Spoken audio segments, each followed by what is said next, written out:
Un saludo cordial a los estudiantes de la Institución Educativa Particular Francisco Bolognesi y de manera específica a los estudiantes del cuarto grado de educación secundaria del curso de Historia del Perú.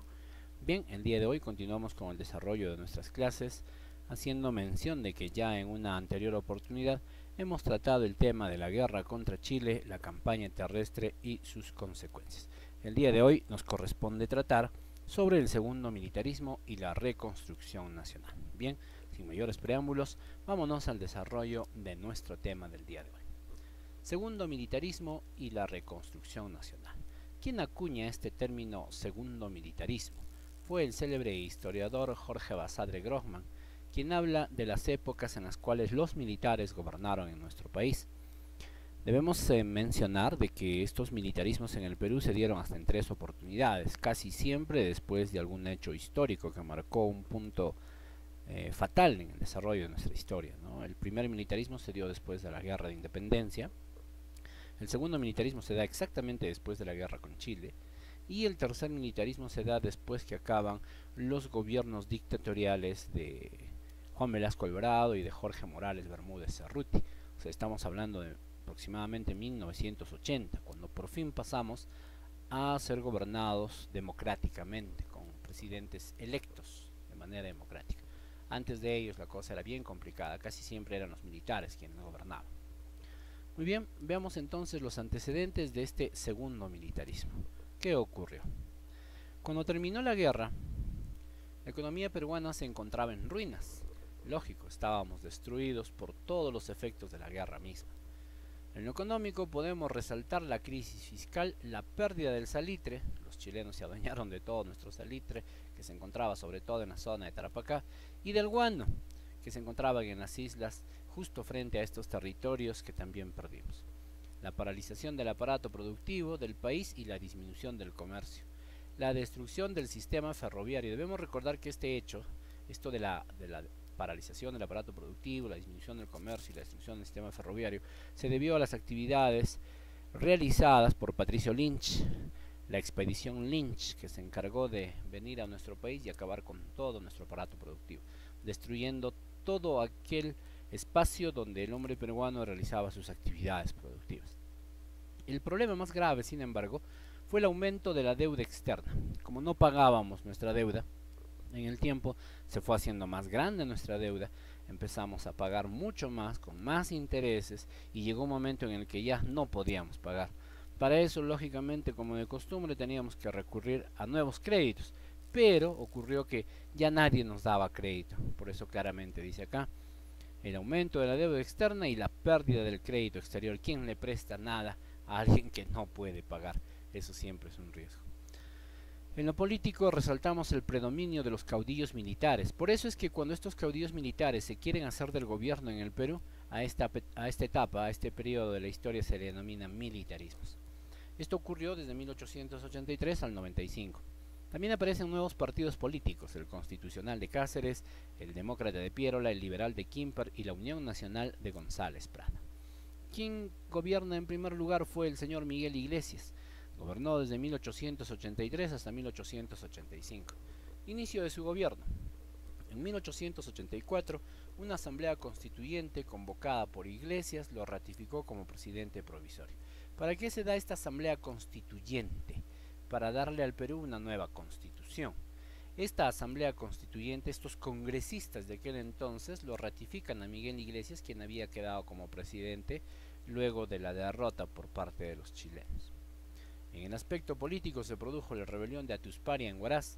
Esta rebelión tuvo como causas principales el establecimiento de la contribución personal, es decir, tenían que pagar más impuestos, y los abusos cometidos por las autoridades locales en contra de dicha población.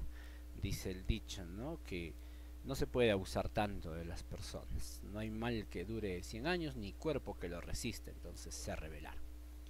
Obras, hechos y fin del gobierno de Miguel Iglesias. Se reconstruyó la Biblioteca Nacional. Esto se le encargó a Ricardo Palma, quien tuvo que ir a las instituciones, pedir a personas notables, a gente que gozaba de dinero en aquel entonces, para que pudieran donar libros y reconstruir nuestra Biblioteca Nacional. De ahí que se ganó el mote del bibliotecario mendigo. debemos recordar que durante la invasión de los chilenos al Perú, ingresaron a nuestra biblioteca, eso lo mencionamos en la clase anterior, ingresaron a nuestra biblioteca nacional que está en la avenida Abancay, seguramente conocen alguno de ustedes, está en Lima, y se llevaron pues nuestros mejores libros, ¿no? En realidad se llevaron casi todo, y lo que no les sirvió lo quemaron. Inclusive cuentan las crónicas de que los chilenos utilizaron nuestra biblioteca nacional como caballeriza, ahí guardaban a sus caballos, y los libros se los llevaron. Hace algunos años atrás, más o menos hace 15 años atrás, nos devolvieron algunos de los textos que ellos consideraban que ya no les era de utilidad, pero lo mejor se lo quedaron. También se creó el Colegio Guadalupe, hoy Pedro Labarte, y también la Universidad de San Marcos quedó en manos de Francisco García Calderón. En este gobierno también ocurre el sacrificio del doctor Daniel Alcides Carrión García, quien se inoculó en la sangre la llamada fiebre de la Oroya, y falleció en el hospital 2 de mayo el 5 de octubre de 1885, personaje recordado en la historia de nuestra región de Pasco.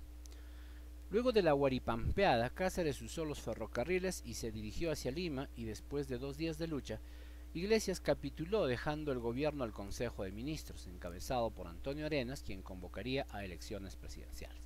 Como parte de la tarea hay que averiguar en qué consistió la Huaripampeada. Un brevísimo resumen que no debe pasar de media página. Continuamos. ¿Qué más ocurrió? Termina el gobierno de Miguel Iglesias e ingresa inmediatamente al gobierno el señor Andrés Avelino Cáceres Dorregaray. Cáceres llegó al poder con su partido constitucional y respaldado por el Partido Civil. El Partido Demócrata formó la oposición. ¿Qué ocurrió durante el gobierno de Cáceres? Se firmó el contrato Grace en 1889.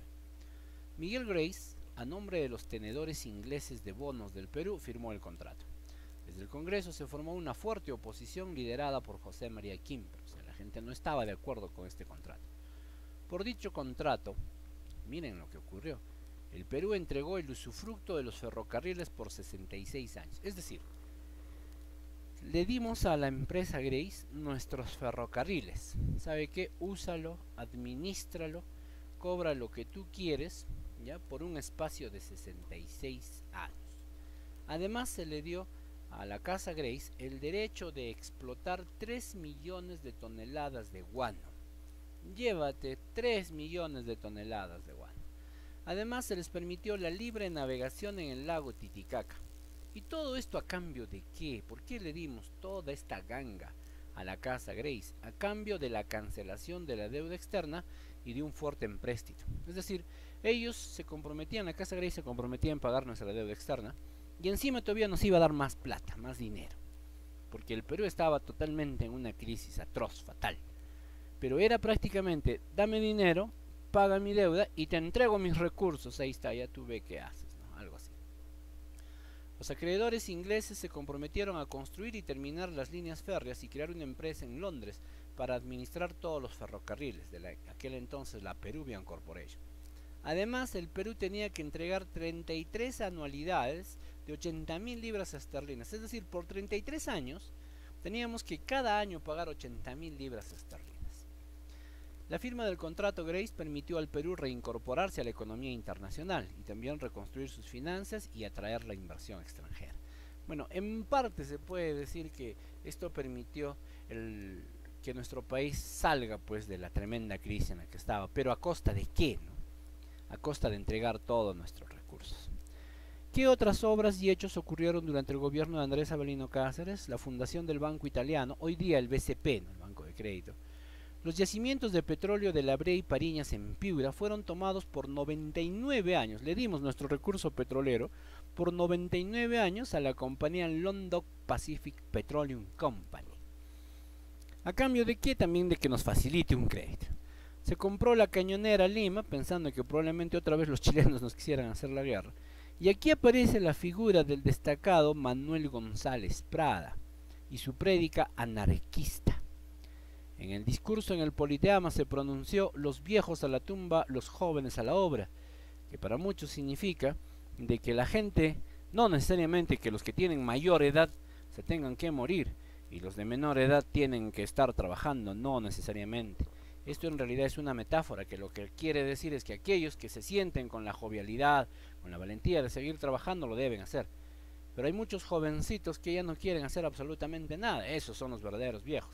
Y según el concepto de Manuel González Prada, pues deberían ir a la tumba directamente. Luego aparece en escena política don Remigio Morales Bermúdez, quien gobierna de 1890 a 1894. El Partido Constitucional encarga a Remigio Morales Bermúdez la tarea de continuar la obra de Cáceres.